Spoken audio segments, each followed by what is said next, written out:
ધોરણ 11 સાયન્સ રસાયણ વિજ્ઞાન પ્રકરણ નંબર 2 અને એના લેક્ચર નંબર 9ની અંદર આજે આપણે અર્ધપૂર્ણ અને પૂર્ણ ભરાયેલા પેટાકોષની સ્થાયીતા વિશે વાત કરીશું.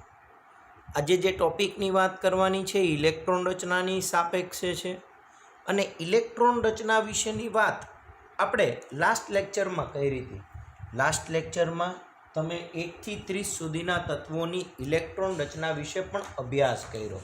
એ ઇલેક્ટ્રોન રચના તમે બધાએ 2-3 વાર લખી હશે અને યાદ પણ રાખી હશે.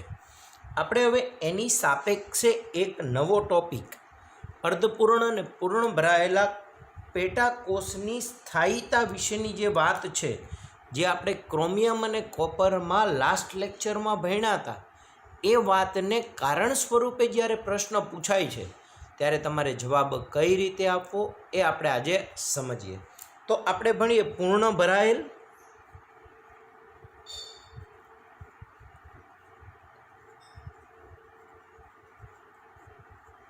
અને અર્ધપૂર્ણ ભરાયેલ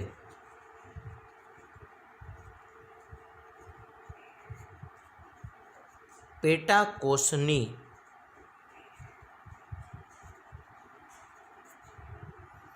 સ્થાયીતા ઉદાહરણ આપી સમજાવો. માનો કે આવો પ્રશ્ન પૂછાયેલો છે કે પૂર્ણ ભરાયેલ અને અર્ધપૂર્ણ ભરાયેલ પેટાકોષની સ્થાયીતા ઉદાહરણ આપીને સમજાવો. તો હંમેશા કોઈ પણ ઇલેક્ટ્રોન રચના છે એ ઇલેક્ટ્રોનની સૌથી ઓછી કુલ ઉર્જા સાથે સુસંગત હોય છે કે પરમાણુની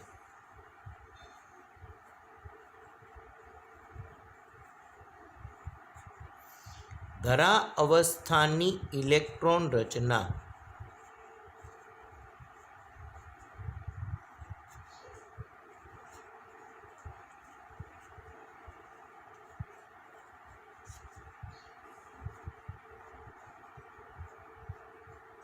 હંમેશા ઇલેક્ટ્રોનની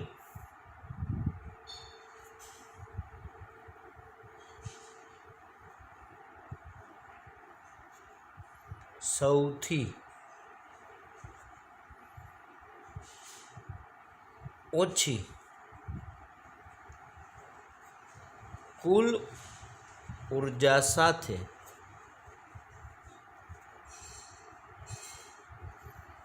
સુસંગત હોય છે.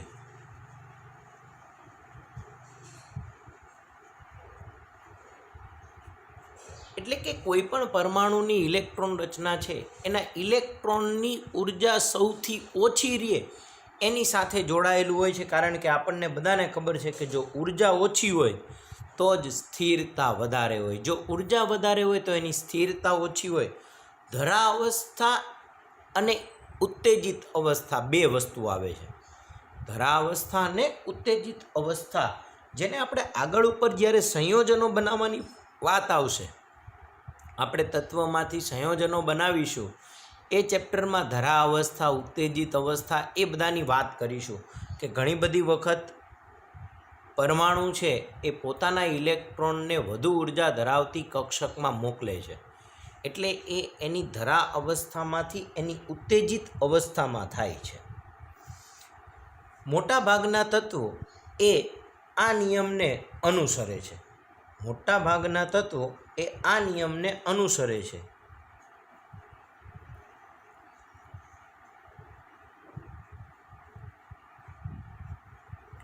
મોટાભાગના તત્વો આ નિયમને અનુસરે છે.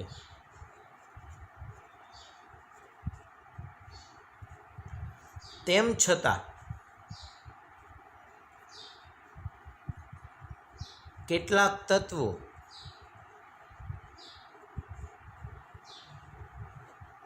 જેવા કે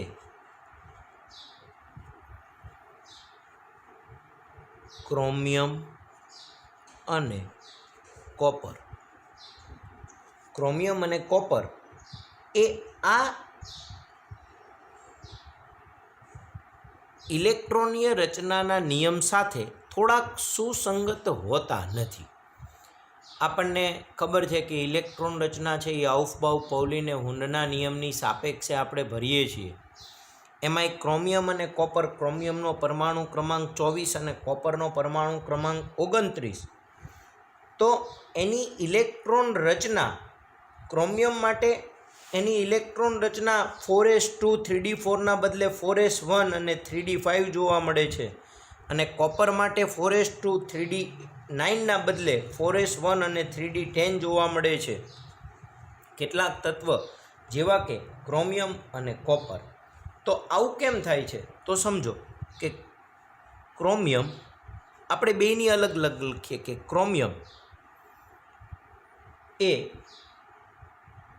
ક્રોમિયમ સંયોજકતા કોષની ઇલેક્ટ્રોન રચના એટલે બાહ્યતમ કક્ષાની ક્રોમિયમમાં સંયોજકતા કોષની ઇલેક્ટ્રોન રચના 4s2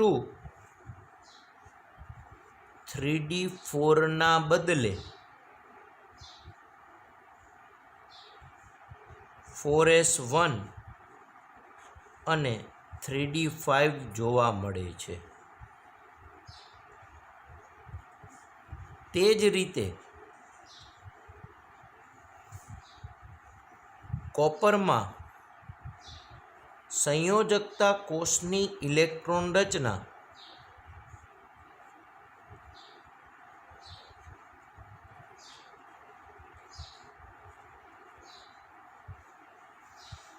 4s2 3d9ના બદલે 4s1 અને 3d10 જોવા મળે છે. ક્રોમિયમમાં આના બદલે આ જોવા મળે છે ને કોપરમાં 4s2 3d9ના બદલે 4s1 અને 3d10 જોવા મળે છે. આનું કારણ કેમ? તો કારણ કે સંયોજકતા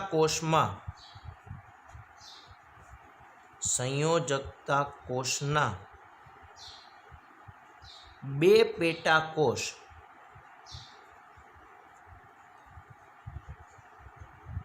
ફોરેસ અને 3d તેમની ઉર્જામાં ઘણો ઓછો તફાવત ધરાવે છે.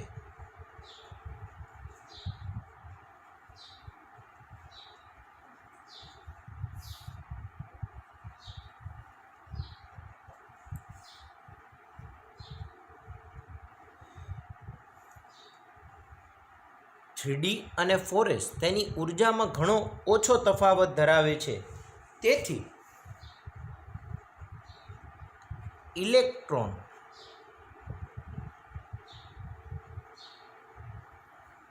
નીચી ઉર્જા ધરાવતા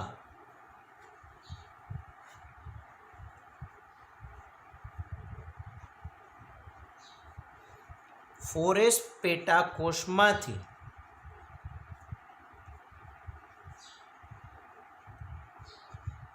ઊંચી ઉર્જા ધરાવતા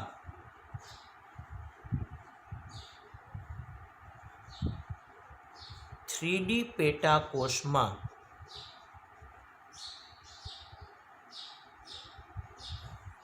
ખસે છે,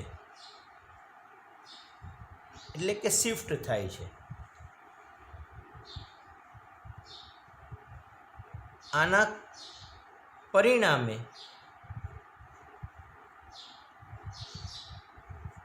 પેટાકોષમાં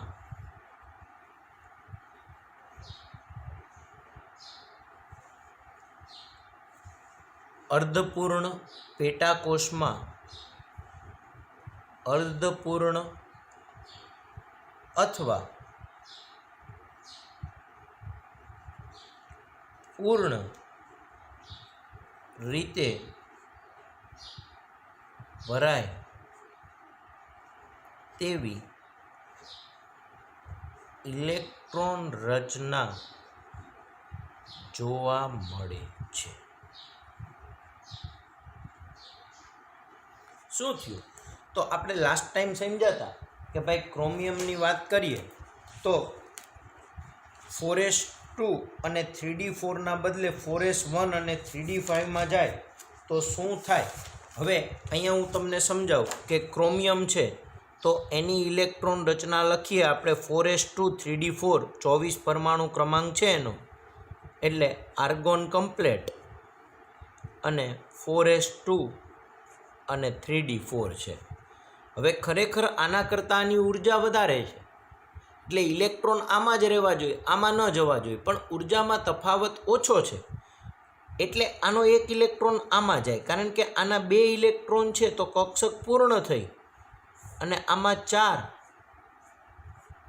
હવે 3d વાળી કક્ષક 5 ને ઇલેક્ટ્રોન 4, તો આ અપૂર્ણ કક્ષક થઈ અને આ પૂર્ણ કક્ષક થઈ.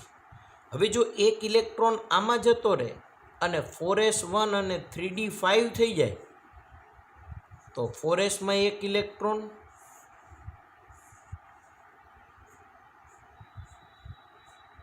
અને 3dમાં 5 ઇલેક્ટ્રોન, 1 1 2 3 4 અને 5 ઇલેક્ટ્રોન.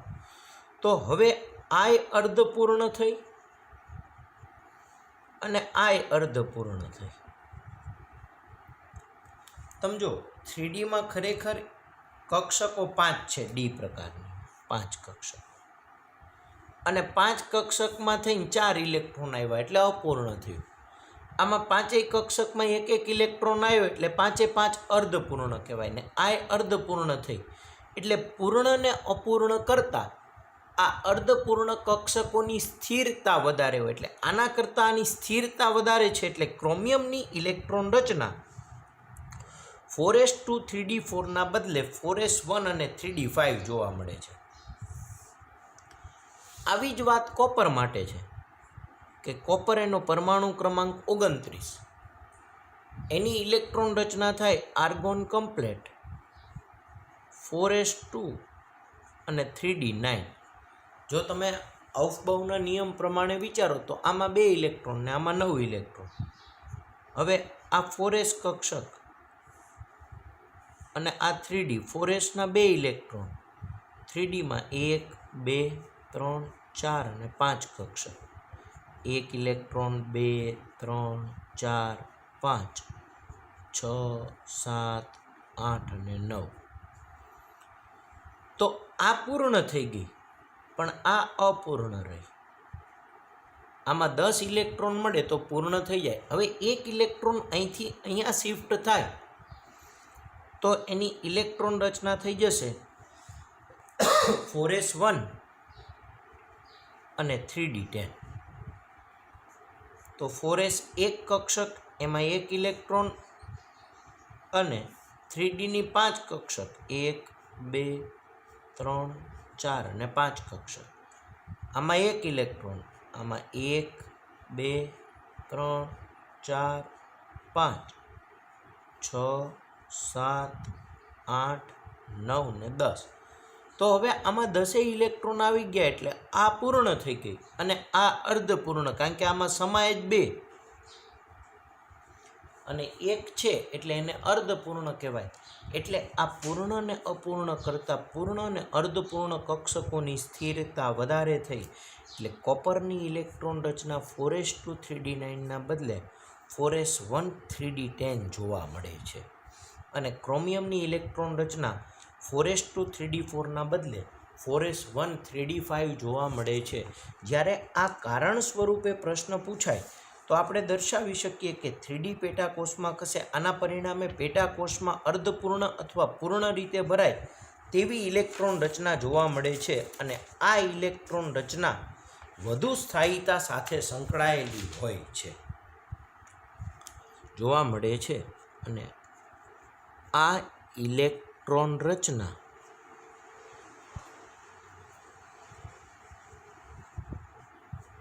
વધુ સ્થાયીતા સાથે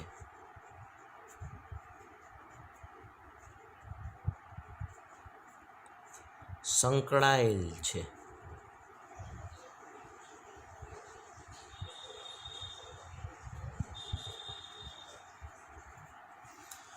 આ ઇલેક્ટ્રોન રચના વધુ સ્થાયીતા સાથે સંકળાયેલા હોય છે. તેથી ક્રોમિયમમાં ઇલેક્ટ્રોન રચના 4s1 3d5 તથા કોપરમાં ઇલેક્ટ્રોન રચના 4s1 અને 3d10 જોવા મળે છે. જ્યારે કારણ સ્વરૂપે આ પ્રશ્ન પૂછાય તો તમારે બધાએ ખાસ આ પ્રશ્નનો જવાબ આ રીતે લખવો પડે. તો આ પ્રશ્નના જવાબને તમે બધાએ ખાસ યાદ રાખજો. પૂછાય છે કે પૂર્ણ અને અર્ધપૂર્ણ ભરાયેલા પેટાકોષની સ્થાયીતા ઉદાહરણ આપી સમજાવો. અથવા તો કોઈ પર્ટિક્યુલર કારણ પૂછાય કે ક્રોમિયમમાં આના બદલે આ જોવા મળે છે અને કોપરમાં આના બદલે આ જોવા મળે છે, તો તમારે આનામાંથી જોઈ વિચારી અને પ્રશ્નને અનુરૂપ જવાબ લખવો પડે. આના પહેલાં મેં તમને એવું કીધું હતું કે આપણે બે ટોપિકની વાત કરવાની છે. એ ટોપિક હું તમને સ્કૂલ ચાલુ થાય ત્યારે સમજાવીશ. પણ આપણે બે વસ્તુની વાત કરીએ. તમે લગભગ ધોરણ 10માં ભણ્યા છો એ જ વિષયની વાત છે કે સમસ્થાનિકો કોને કહેવાય ને સમભારિકો કોને કહેવાય. તમને બધાને ખબર જ હશે કે સમસ્થાનિકો અને સમભારિકો કોને કહેવાય. તો કોઈ પણ તત્વ માટે એનો પરમાણુ ક્રમાંક એ ઝેડ અને પરમાણુય દળ ક્રમાંક એ દર્શાવી શકાય છે. અને આપણને બધાને ખબર છે કે પરમાણુ ક્રમાંક અને પરમાણુ દળ ક્રમાંક એટલે પ્રોટોન અને ન્યુટ્રોનની સંખ્યાનો સરવાળો, અને પરમાણુય ક્રમાંક એટલે પરમાણુના કેન્દ્રમાં રહેલા પ્રોટોનની સંખ્યા અથવા તટસ્થ પરમાણુમાં રહેલા ઇલેક્ટ્રોનની સંખ્યા. તો આપણે આ 3-4 વસ્તુને ખાસ યાદ રાખીએ કે પરમાણુય ક્રમાંક અને પરમાણુય ક્રમાંકને સંકેતમાં ઝેડ કહેવાય. તો પરમાણુ ક્રમાંક એટલે શું? તો પરમાણુના કેન્દ્રમાં રહેલા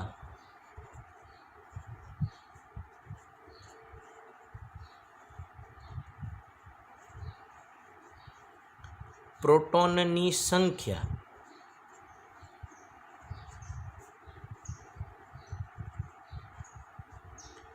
અથવા તટસ્થ પરમાણુમાં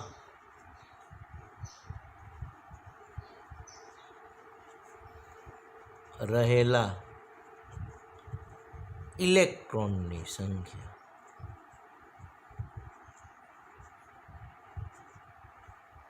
અને આપણને ખબર છે કે જ્યારે પરમાણુ તટસ્થ હોય તો ત્યારે જેટલા પ્રોટોન હોય એટલા જ ઇલેક્ટ્રોન હોય. તો એને એનો પરમાણુય ક્રમાંક ઝેડ કહેવાય. પરમાણુય ક્રમાંક ઝેડ કહેવાય. એ જ રીતે પરમાણુય દળ ક્રમાંક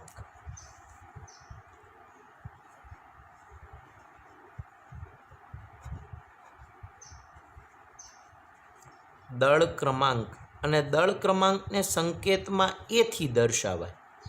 પરમાણુય દળ ક્રમાંક એ એટલે પ્રોટોનની સંખ્યા વત્તા ન્યુટ્રોનની સંખ્યાનો સરવાળો.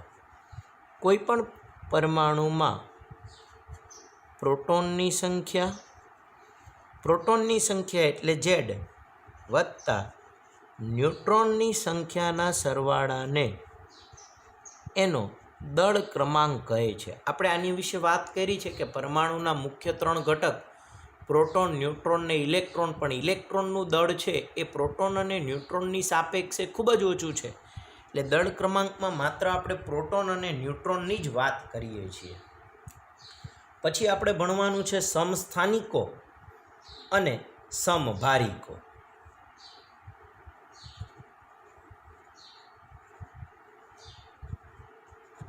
સમસ્થાનિકો એને ઇંગ્લિશમાં આઇસોટોપ કહેવાય.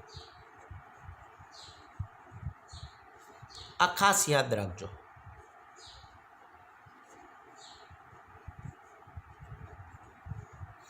ઘણી બધી વખત સમસ્થાનિકો શબ્દની જગ્યાએ આઇસોટોપ શબ્દ ગુજરાતીમાં લખેલો જોવા મળે. તો તો સમસ્થાનિકો એટલે શું?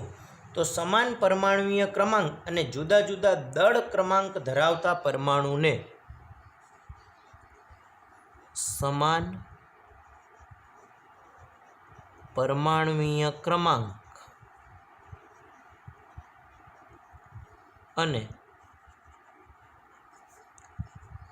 જુદા જુદા દળ ક્રમાંક ધરાવતા પરમાણુને એકબીજાના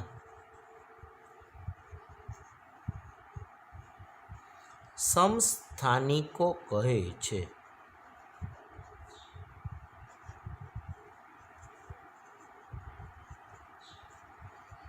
એકબીજાના સમસ્થાનિકો કહે છે. ઉદાહરણ તરીકે લખીએ તો આપણે એવું લખીએ કે હાઇડ્રોજન H11 એટલે એનો પરમાણુય ક્રમાંક 1 અને દળ ક્રમાંક 1. પણ આપણે એવું લખીએ કે H12 એનો પરમાણુય ક્રમાંક 1 પણ દળ ક્રમાંક 2 અને આને ડ્યુટેરિયમ કહેવાય.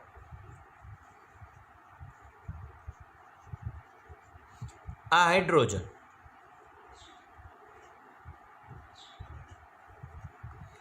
અને H13 એનો પરમાણુ ક્રમાંક 1 પણ દળ ક્રમાંક 3, ત્યારે હાઇડ્રોજન, ડ્યુટેરિયમ અને એનો ત્રીજો સમસ્થાનિક છે એને ટ્રિટિયમ કહેવાય. આ જ રીતે કાર્બનના પણ 3 સમસ્થાનિકો જોવા મળે છે, C612, C613 અને C614. C612, C613 અને C614. કાર્બન પરમાણુ ક્રમાંક 6 પણ એકમાં દળ ક્રમાંક 12, એકમાં 13 અને એકમાં 14, એટલે કે સમાન પરમાણુય ક્રમાંક અને જુદા જુદા દળ ક્રમાંક ધરાવતા પરમાણુને આને એકબીજાના સમસ્થાનિકો કહેવાય. પછી એવું ને એવું આપણે યાદ રાખવાનું છે સમભારિકો.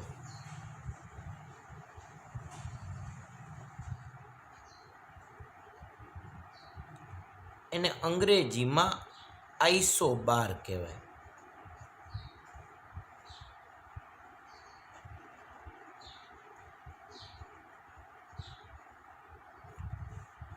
એને અંગ્રેજીમાં આઇસોબાર કહેવાય. આઇસોબાર એટલે શું? તો સરખા દળ ક્રમાંક પરંતુ જુદા જુદા પરમાણુય ક્રમાંક. સમાન દળ ક્રમાંક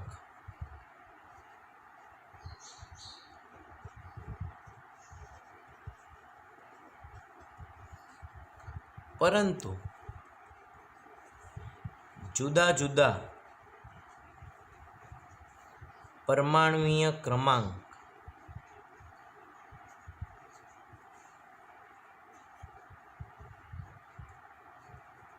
ધરાવતા પરમાણુને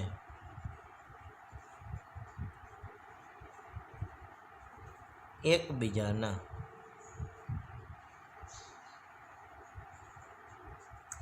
સમભારિકો કહે છે.